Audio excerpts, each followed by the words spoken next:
Round 3 of the 2024 Rugby Championship has been and gone, and we had some notable results and two fantastic fixtures. Also on this week was round 2 of the 2024 Asahi Pacific Nations Cup. Again, two fantastic matches. So here we are to recap them all, starting with the Rugby Championship, where the Springboks and All Blacks met for the first time in 2024 and the first time since the 2023 Rugby World Cup final. And it would play out in slightly different way, but with the same end result, as the Springboks completed a furious comeback to down the All Blacks in Johannesburg at what was formerly called Ellis Park, is now Emirates Airlines Park. Starting with the key stats throughout this one, the All Blacks held the lead for 67 minutes. Crucially, it wasn't for the important minutes in the match, as the Bucks scored two late tries courtesy of Schmidt and Grant Williams to take the lead, with Sasha Feinberg and Ngomazulu knocking over some crucial points. Interestingly, for the All Blacks, they'll take quite a lot of confidence out of the fixture. Obviously, you know, the heavy legs kind of kicked in towards the end of the match, but throughout the fixture, they really exposed a lot of the Bucks systems, namely that rush defense with their ability to get around the edges, in particular through Caleb Clark, who scored two tries on the evening out on the left-hand flank, which was really interesting in that he found the usually resolute Cheslin Colby was sort of found out of position, as was Jesse Creel a little bit defensively. Not putting it on two players because it was more of a system error, but the All Blacks really were slick with their handling to get out wide to those areas. Basically, it was built on them going through the middle first, namely through Geordie Barrett, who did a lot of hard yards in the middle of the park before going out wide and finding that little bit of a mismatch out on the left-hand flank. It's great to see Caleb Clark back to his best. The Blues flyer was rumoured to be going to the NRL earlier in the year, but has re-signed with New Zealand Rugby and just looks back to his best. He's so powerful, so quick, and really does bring an extra dimension to the All Blacks attack. And having Mark Talia on the bench to call on is a huge bonus for Scott Robertson. So plenty of depth in that All Blacks back three. For the Bucks, Sasha Feinberg and Ngomazulu is the man. He's just phenomenal, a fly half. He kept his team in the match, outside of being timed out by the shot clock for the first conversion, which was a bit interesting. The conversion of Bongi and Banambi's try, which has kind of caused a lot of controversy this week, with Banambi seemingly losing contact with the ball before the line. So the TMOs kind of rushed through that one and didn't look back at it. I mean, from a neutral standpoint, it didn't look like a try, but you know, that's part of the sport. You win some, you lose some, and Banambi got the touchdown. And then the All Blacks seemed to be protesting the try and were walking forward before Ngomazulu sort of made his move towards the ball, which he then protested that, you know, they're moving, I've lost track of the shot clock, the conversion should go ahead. The referees kind of almost said, you've got one, and moved on. So it was an unconverted try for Banambi to start with, but it kind of got the Bucks a bit of a foothold in the game, which up to that point, the All Blacks really were dominant for that first sort of 60 minutes of the match, and then obviously the Bucks started to come back into it. With Sasha playing 10 for the bulk of it, Hunter Pollard entered the fray a little bit earlier probably than the Buck coaching staff would have hoped, as Curtly Aronson went down with what looked like a concussion. In fact, it was certainly a concussion, as he looked to be out cold on the pitch as he got a tackle wrong. Pollard obviously brings a real match-winning ability to the proceedings, but does seem to stifle Feinberg and Ngomazulu a little bit in terms of attacking. But, you know, it's understandable that the two are quite new into their combination, so there's still plenty of work to be done on that side of things. But what it does kind of show from a positive standpoint is that when the two of them are on, the double kicking angle of the attack is and defensively is huge with two big boots in there, and it did seem to bring a little bit more control to proceedings when Pollard came on, when he kind of took on that mantle, with Sasha shifting out a little bit further, which is really interesting going forward, because it could open the door to see Pollard maybe go in at 12 from a start and see if the two of them can build up an attacking combination, or Sasha go in at 12 if they want to rest Damien Dialende, who has been such a great servant and clearly the best 12 for the Bucks over, nearly the past 7-8 years almost. But it looks a little bit heavy on his legs and doesn't look entirely comfortable in the attacking side of things just yet. Now, that's not to say Dialende is not playing his part. He's a monster defensively, but attacking wise, he just doesn't look to be bringing all that much, which, if the Bok coaching staff win this weekend in Cape Town, they really want to sweep the All Blacks this year. Could you see a big rotation for Argentina? You almost certainly could, and that might lead to that experiment happening. Of course, there's the wild card of Damien Willemse, who's currently injured, coming back, who can play 12 very, very well. Is also obviously an option at fullback as a second distributor. So there's an option. There's plenty of options for the Boks coaching staff to play with. Obviously, it's almost the curse of having too much depth to know where to put everybody, but I think one thing has become clear is that Feinberg and Ngomazulu is the man in the 10 jersey going forward, and it's just who you slot in around him. So there is also one last little wildcard option for the 12 shirt would be Lucanio shifting him in from 13 to 12, which he's done obviously previously. I believe it was against Portugal, so that's certainly an option too. So plenty to work on for the Bok coaching staff there, but exciting times. For the All Blacks, Damien McKenzie looked pretty good in the 10 shirt, taking the ball to the line and again finding his big ball carriers in the midfield, which took it to the Bok rush defence and really opened up those gaps out wide with the Barrett brothers playing a huge role, both Geordie and Bowden.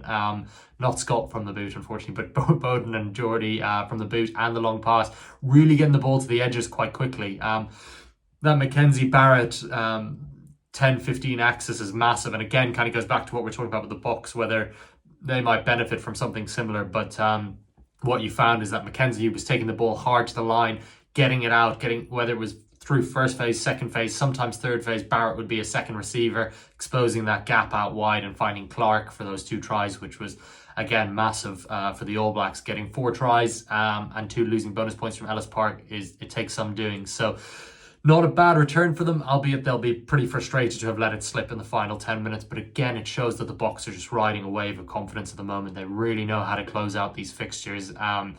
Against Ireland, obviously, they couldn't really help the fact that Kieran Frawley landed 2 magic drop goals to win. But for the Boks, generally coming away with these close wins is a real sign of a championship team. As everyone knows, they won each of their 3 knockout games at 2023 Rugby World Cup by 1 point. How sustainable that is in the long term and whether momentum comes and goes, whether that might change at some point, who knows. But for now, they're riding a great wave, and rightly so, are the best team in the world. They're the world champions, and they're going to win this rugby championship in a big move for them this year, which is great for Rassie. And all the while, they're kind of turning over the squad by bringing in some really crucial young players. Obviously, Feinberg and Ngomazulu, but Elrich Lowe has been fantastic so far this year. You've seen players like Morne van den Berg coming in. So there's a lot of great young players coming in and around the Bok setup. So they're going to be quite a challenge for quite some time. Whether they keep winning as much as they do now and momentum changes, who knows? But right now, they're the best team in the world. So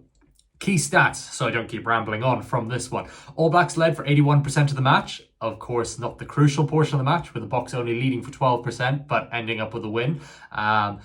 The All Blacks ended with 100% success rate at scrum time, which was massive because that was the biggest concern for them going to Ellis Park, with Oxenotche just on another level at the moment at loose head, and Frans Malherbert, obviously notoriously a world-class scrummaging tight head. So the All Blacks did very well to come away with a 100% win rate there. The Boks only had 75% win rate, which was interesting. There's a lot of chatter at the moment about the All Blacks scrummaging techniques and how they're being quite clever about getting around the first point of contact. Far out of my knowledge as a former scrum half, I have no idea what those big boys in the front do, but in reality, it looks like it's paying dividends. Jason Ryan needs to take a lot of credit there, so that's a big feather in their cap going forward. Both sides operating 90%, roughly 90%. I think the All Blacks held the edge 93%, the Boks 92% at line-out time. But again, such high percentages. But really interesting that they didn't really challenge each other that much on their opposition throw. They were more sort of interested in setting the defensive lines in terms of how they were defending from that side of things.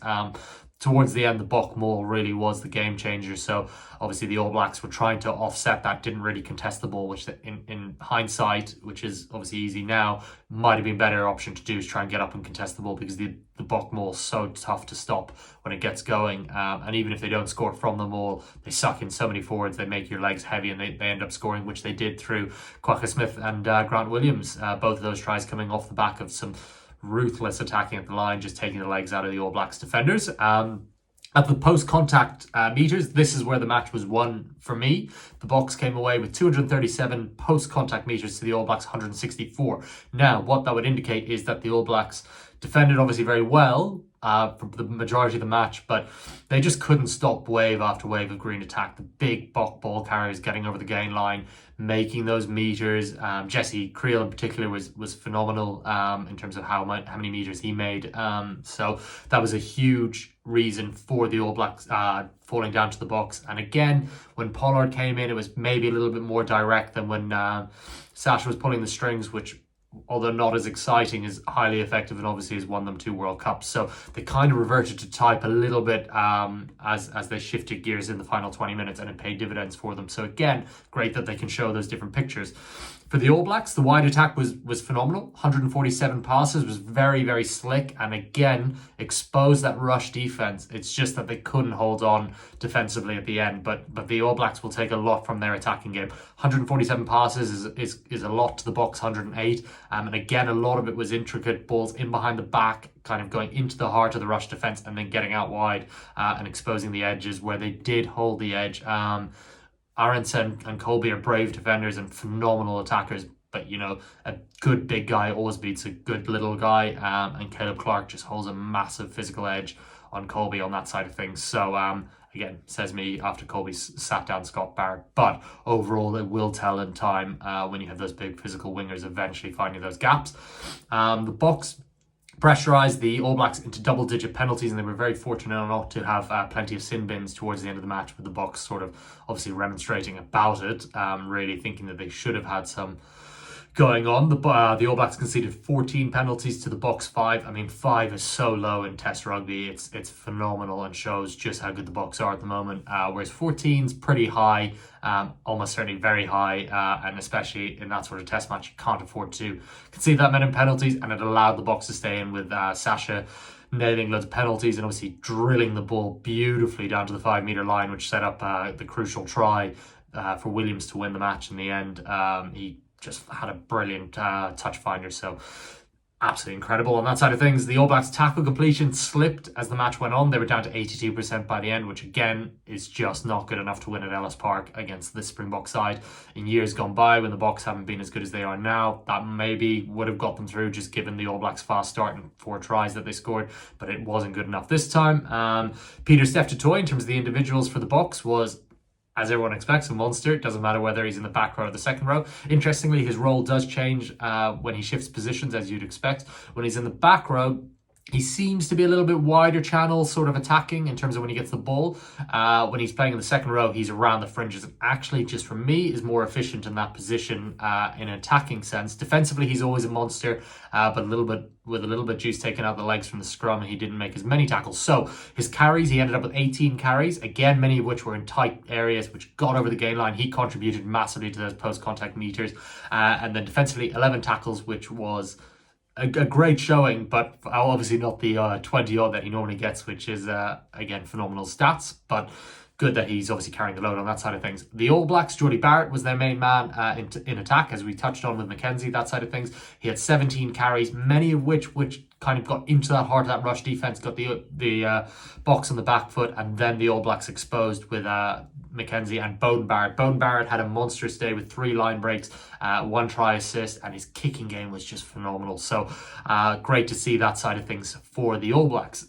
This sets up a grandstand finish in Cape Town next week. Obviously, all of the Haka controversy this week, where the South African stadium announcers were blasting music, the planes flew over while the Haka was going on. The All Blacks didn't appreciate that in terms of their cultural significance. How important that is obviously depends on your perspective on that side of things, but the Haka is an all-time important part of rugby, and SA Rugby issued an apology about the incident. They didn't plan for the music to be played. It sounds like there was a rogue radio DJ at the stadium who played the music.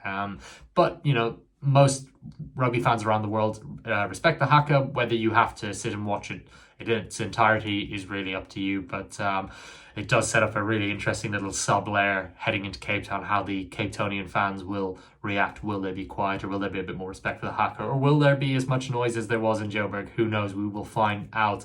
But Bok fans are unpredictable, so it'll be interesting to see.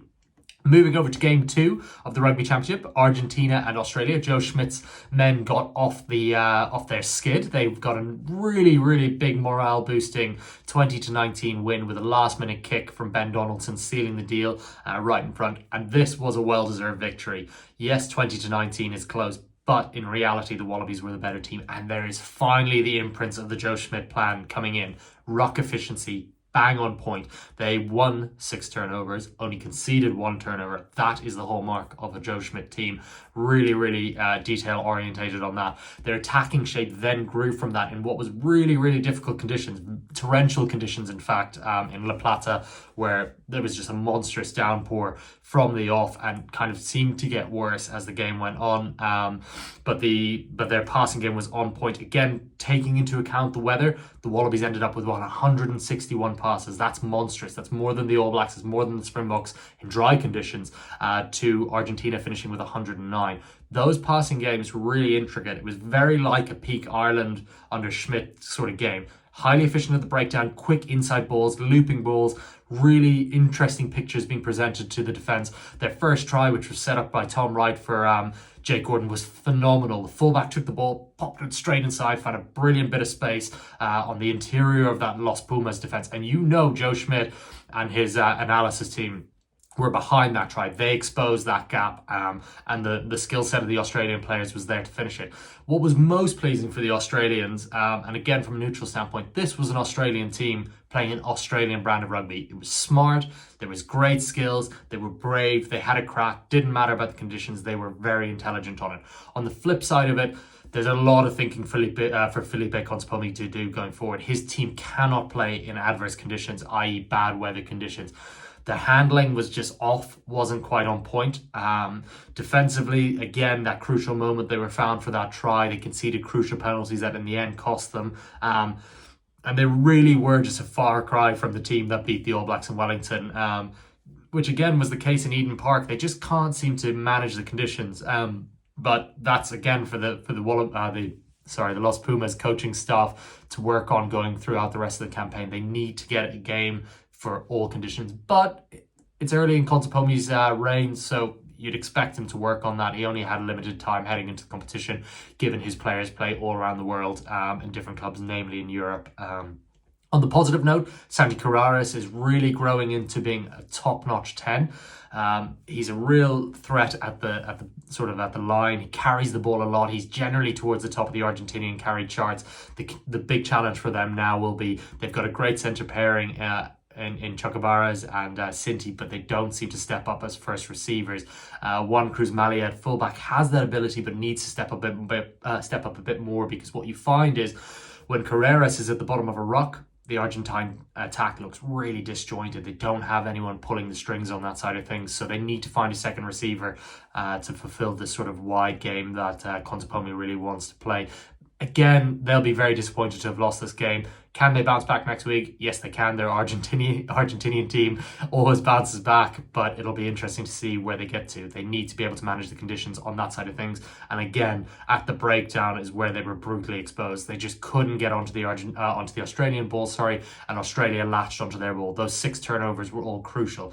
So, shifting on to the key stats from that match, the Wallabies were brilliant at set piece time. Again, another hallmark of a Schmidt team. They had a 100% win rate on their own ball at line-out time, which was brilliant compared to the Argentinians, who had 83%, which was built a lot on the Australian pressure at line-out time, which, again, big takeaway for them on that side of things.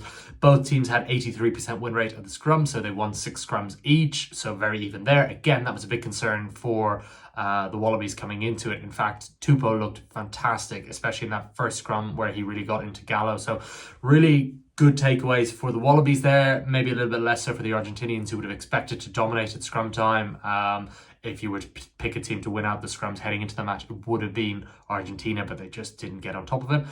A big positive for Argentina while we're looking for them, the back row was phenomenal. They really have a nice balance between the 3 of them there.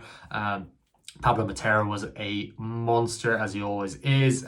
He carried for 19 times and completed 15 tackles. So 19 carries, 15 tackles is a great return for the back row. Marcus Kramer was a hitting monster with 23 tackles himself, and that was a huge takeaway for them. So there's a nice balance in the back row, but the problem was that their front five were certainly second best to the Wallabies. For the Wallabies, Harry Wilson, the new captain, the stand-in captain, or could be the long-term captain, was brilliant himself. Carried 19 times like Matera, made 15 tackles of his own, whilst Carlo Tizzano continued his ridiculous tackle rate with 22 for the Wallabies. So plenty of good takeaways for them there. But most importantly, there was two key takeaways in the back line, which up till now had looked a bit disjointed. Noah Lolosio looked much better in attack, took the ball to the line, had 63 metres carried, and looked more confident in that 10 channel, which is great given there was a lot of uproar about Carter Gordon going to the NRL. Doesn't really look like he's being all that missed at this point, with Lolosio and Donaldson being there, and obviously Tom Lina is going to be in and around there. So they're starting to build a bit of depth in 10, which is crucial. But the most important takeaway for the Wallabies this week was Marika Koroibete is crucial to them. I mean, he is kind of the bridge player between a successful era and a not so successful era, and he just gets on the ball. He's so busy. Yes, his stats didn't jump off the charts in terms of what we've seen previously from meters made. He only ended up at 35, but he carried 13 times. Most of the time when nobody else was willing to carry or ready to carry, Koroibete made yards, got his team over the gain line on the front foot. So a big win for him. Does beg the question, obviously Schmidt's trying to build depth in Australia, but can you get the likes of Will Skelton back from La Rochelle? He's in the build-up to the top 14 season coming, so I'm not sure how that would have worked. But can they get some of their European-based players back in? Because there's some of these international-based players are crucial to the Wallabies going forward in conjunction with the homegrown players. You can see it really making a big difference. So hopefully they will be able to do that sort of thing and bring those players back. So that concludes our Rugby Championship coverage. So to confirm, at the moment, what we have on the overall table is the Springboks are home and clear at the moment with obviously 3 wins from 3, taking them to 14 points. So that's a big takeaway for them. That's 2 bonus point wins and a regular win. They're pretty much home and dry at this point. The All Blacks are on 6 points in second place with just 1 win and 2 losses, which for Scott Robertson, that's a really poor return to start. They would have expected to sweep Argentina, but obviously lost to that one. If they can win in Cape Town, that'll be a big boost for them. But just based on the way the match went, it's quite difficult to see them doing that, but we'll get to that in our preview later this week. Argentina are in third on 5 points, but the Wallabies crucially now have a win on 4 points, and I wouldn't bet against them winning again. We'll get to that preview later in the week, but big step forward for Joe Schmidt's team. So that's our Rugby Championship recap. Next up is our Pacific Nations Cup recap, which you can find also on our channel. We really hope you enjoyed this video. Please don't forget to like and subscribe. Please leave comments, feedback, anything you'd like to see from us. That would be fantastic. And don't forget that if you are based in a US territory or in Canada, you can catch all of the Rugby Championship, the United Rugby Championship, the Top 14, Super Rugby, and much more on FloRugby. So make sure to head over to our website, check out the subscription packages, and again, leave us some feedback in the comments. Thank you so much for watching, and we really hope you enjoyed this recap.